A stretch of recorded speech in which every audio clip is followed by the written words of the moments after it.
13 अप्रैल से नव हिंदू वर्ष प्रारंभ हो रहा है और इस नव वर्ष के या कहें विक्रम संवत 2078 के राजा मंगल होंगे और मंत्री भी मंगल होंगे तथा इसके अलावा मंगल को मेघेश का भी मंत्री का भी बरसात पानी का मंत्रिमंडल भी सौंपा गया है।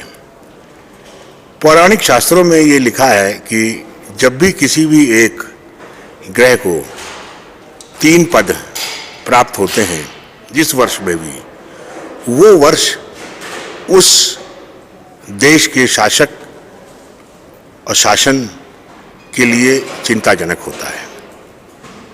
ये एक बात है। दूसरी बात, इस वर्ष, इस हिंदू वर्ष में मंगल ग्रह राजा भी हैं, मंत्री भी हैं और मेघेश भी हैं। मंगल एक उच्च ऊर्जा पैदा करता है, एक एरोगेंसी पैदा करता है। तो मैं समझता हूं कि भारतवर्ष में इसका प्रभाव कई तरीके से पड़ना हो सकता है। मुझे विश्वास है कि होगा भी। जैसे कि पहली बात, शासक दल थोड़ा चिंतित रहेगा। शासक दल में विभिन्न लोग विभिन्न बातें करेंगे। शासक दल जनता को जबरदस्ती लुभाने वाली राजनीति करेंगे। राजनीति क्षेत्र की और बात करें तो इसमें, क्योंकि बृहस्पति का भी मुख्य रोल है और धनेश है, और बृहस्पति इस समय कुंभ राशि में गोचर कर रहे हैं, शनि की राशि में गोचर कर रहे हैं, तो अध्यात्मवाद और धर्म की बढ़ोतरी होगी। लेकिन जब बृहस्पति ग्रह 14-15 सितंबर के बाद नवंबर तक वक्री होकर पुनः मकर राशि में प्रवेश करेंगे, तब इसका प्रभाव थोड़ा उल्टा होने की संभावना है। उल्टा होने से मेरा मतलब है, जहां एक तरफ बृहस्पति धनेश होने के और धन मंत्री होने के कारण व्यापार में व्यापारियों को लाभ प्रदान करेंगे, उनको फायदा होगा। पिछले वर्ष तो कोई फायदा नहीं हो पाया। भारतवर्ष की आर्थिक दशा और दिशा बदलेगी और जहां 2020 में आर्थिक दशा 23.8% कम हो गई थी, वहीं इस वर्ष IMF, वर्ल्ड बैंक और अंतर्राष्ट्रीय संस्थाओं का अनुमान है कि इसमें प्रगति 8% की होगी और ये सही होगा। लेकिन सितंबर और नवंबर के मध्य में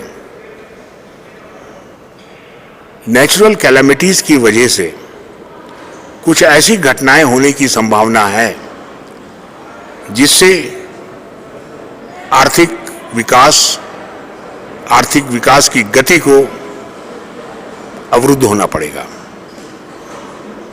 और इसका असर पूरे वित्तीय वर्ष के ऊपर पड़ेगा। इसके अलावा मैं ये भी कहना चाहूंगा कि जैसा कि डॉक्टर शेफाली जी ने कहा, ये नव हिंदू वर्ष, इसको नामकरण राक्षस दिया गया है। तो लोगों में और शासक वर्ग में इस प्रकार की प्रवृत्ति अनावश्यक रूप से उत्पन्न होने की संभावना बन जाती है। जैसे कि उसका फर्क क्या पड़ेगा, जैसे कि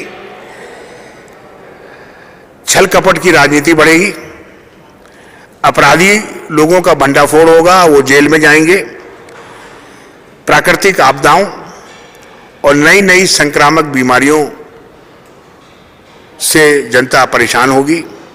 वर्तमान में भी कोविड-2 चल रहा है और मैं समझता हूं कि ये कोविड-2 संक्रमण 2022 तक रहेगा। जब तक बृहस्पति मीन राशि में नहीं आ जाएगा तब तक इससे पूर्ण रूपेण छुटकारा नहीं मिलेगा। इसके अलावा सितंबर से 14-15 सितंबर से और 20 नवंबर के बीच में इस संक्रमण में बहुत ज़्यादा वृद्धि होने की संभावना है। और मैं समझता हूं कि जहां अप्रैल के अंतिम भाग में और मई के प्रथम भाग तक पश्चिमी और दक्षिणी प्रदेशों में लॉकडाउन लगने की प्रक्रिया प्रारंभ हो गई है, ये अप्रैल अंत तक या मई 15 तक बनी रहेगी। और फिर कुछ प्रदेशों में 15 सितंबर से और 15 नवंबर के बीच में लॉकडाउन लगने की पूरी संभावना बन जाती है। मैं ये जरूर कहना चाहूंगा कि मैं कोई राजनीतिक विश्लेषक नहीं हूं। मैं तो एक सिंपल ज्योतिषाचार्य हूं, एस्ट्रोलॉजी का विद्यार्थी हूं और एकेडमिक दृष्टिकोण से ये मैंने अपना आकलन विश्लेषण अपने दर्शकों के सामने प्रस्तुत किया है।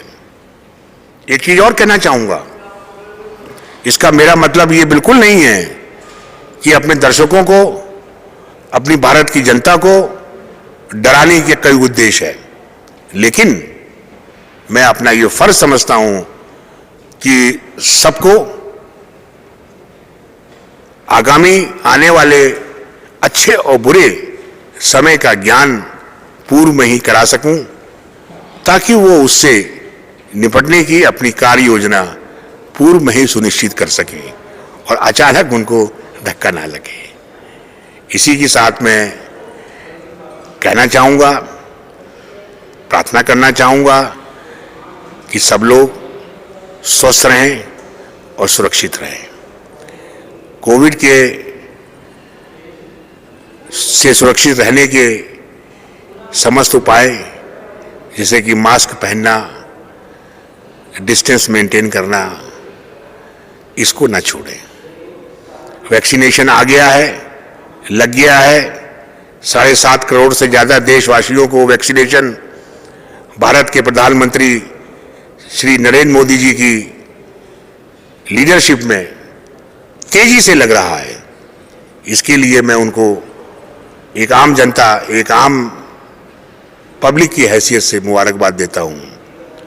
और मैं समझता हूं कि इसी 2021 में भारतवर्ष और भारतवर्ष के प्रधानमंत्री को कोविड के क्षेत्र में अभूतपूर्व काम करने के लिए अंतर्राष्ट्रीय पदक भी मिलेगा, ये मेरा पूर्ण विश्वास है। जब मिलेगा तब आप मुझे धन्यवाद कहिएगा।